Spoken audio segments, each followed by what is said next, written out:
Today we made banana jam. I was given a large box of bananas and I went on YouTube to try to find out what to do with them. So this recipe came up and now I'm sharing our progress with you.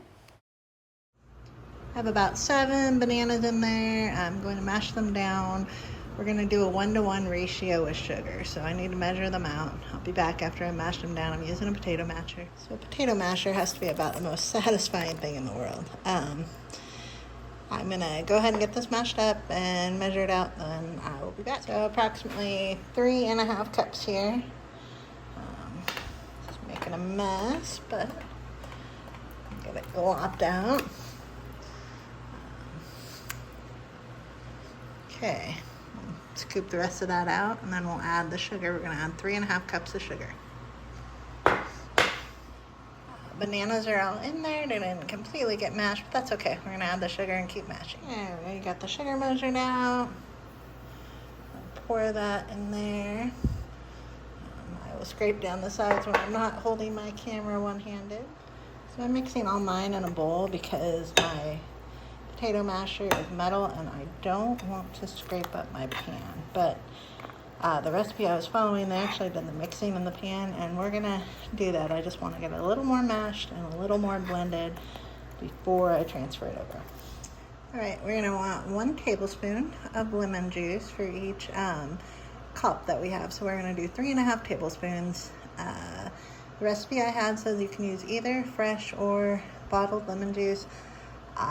These bananas were free. I was not planning on making this, so I'm just using what I have, which is bottled lemon juice. Okay, so we are all mixed. I'm going to leave chunks in there. You can puree this and run it through a food processor or something if you want.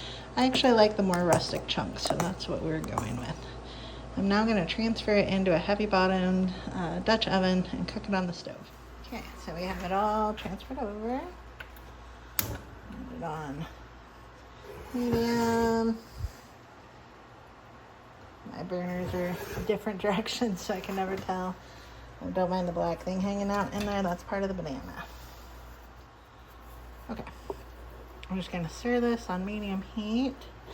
Something soothing about that. I gotta say, it's 101 degrees here today, so I hadn't planned on standing by the stove for a while, but here I am. We are going to bring this up to 220 degrees, and then we're going to transfer it to jars. So just keep stirring so it doesn't stick.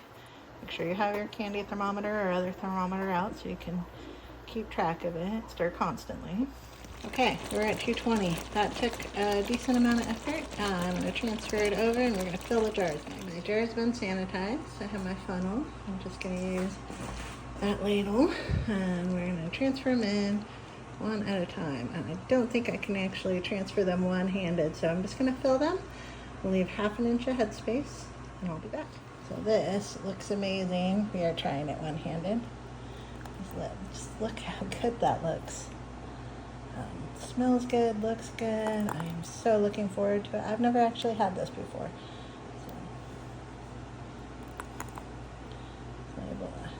And leave it about 1/2 inch headspace. I'll run a knife through there in a minute.